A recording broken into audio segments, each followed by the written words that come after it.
Hi friends, welcome to Healthy Cooking Channel. இந்த வீடியோல நம்ம இன்னைக்கு quick and easy snacks recipe எப்படி செய்யலாம்னு பார்க்கலாம் வாங்க. கடலை மாவு வெங்காய பக்கோடா எப்படி செய்யலாம்னு பார்க்கலாம். 10 நிமிஷத்துல செஞ்சிடலாம். வாங்க எப்படி செய்யலாம்னு பார்க்கலாம். மிக்சிங் பவுல்ல 3 பெரிய வெங்காயம் இந்த மாதிரி நீல வாக்குல கட் பண்ணி சேர்த்திருக்கேன். வெங்காயம் சேர்த்ததுக்கு அப்புறமா வெங்காயத்தை நல்லா உதிர்த்து விட்டுக்கணும். வெங்காயம் கட் பண்ணும்போது ரொம்ப மெல்லிசாவும் கட் பண்ணக்கூடாது, ரொம்ப திக்காவும் கட் பண்ணக்கூடாது. இந்த மாதிரி மீடியமாக கட் பண்ணி எடுத்துக்கோங்க. துருவின இஞ்சி, 2 பச்சை மிளகாய் பொடியாக நறுக்குனது, கொத்தமல்லி கீரை, கருவேப்பிலை ரெண்டுமே பொடியாக நறுக்கி சேர்த்துக்கணும்.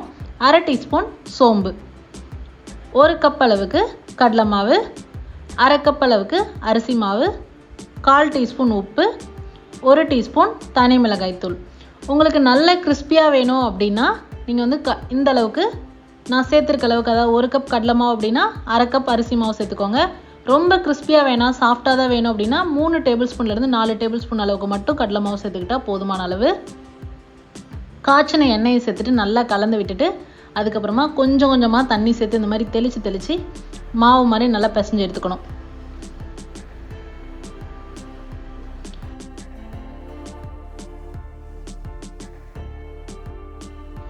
அடுத்ததாக எண்ணெயை சூடு பண்ணிவிட்டு கொஞ்சம் கொஞ்சமாக கிள்ளி போட்டுக்கலாம். இந்த மாதிரி நம்ம எண்ணெயில் போடும்போது ஃபஸ்ட்டு ஒரு 2 மட்டும் போட்டு பாருங்கள். உங்களுக்கு நல்லா புசுன்னு உப்பி வரல அப்படின்னா கொஞ்சமாக 1 சிட்டிகை அளவுக்கு சமையல் சோடா சேர்த்துக்கோங்க. பக்கோடா ரொம்ப இருகலாக இருந்தது, ஹார்டாக இருந்ததுன்னா மட்டும் சேர்த்துக்கலாம். இல்லை அப்படின்னா நார்மலாக இப்படியே இருக்குது, நல்லா வருது அப்படின்னா அப்படியே போட்டுக்கோங்க.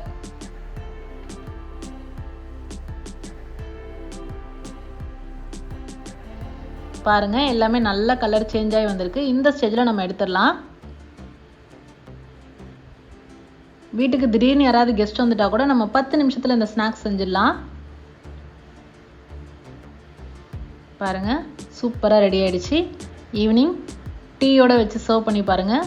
Super combination. ட்ரை பண்ணி பார்த்துட்டு உங்களுக்கு கமெண்ட் மறக்காமல் சொல்லுங்கள் ஃப்ரெண்ட்ஸ். இது போன்ற ஹெல்தி ரெசிபீஸ்க்கு மறக்காமல் ஹெல்தி குக்கிங் சேனலை சப்ஸ்கிரைப் பண்ணுங்கள். இந்த வீடியோ உங்களுக்கு பிடிச்சிருந்தா லைக் பண்ணுங்கள், ஷேர் பண்ணுங்கள், கமெண்ட் பண்ணுங்கள். தேங்க்ஸ் ஃபார் வாட்சிங்.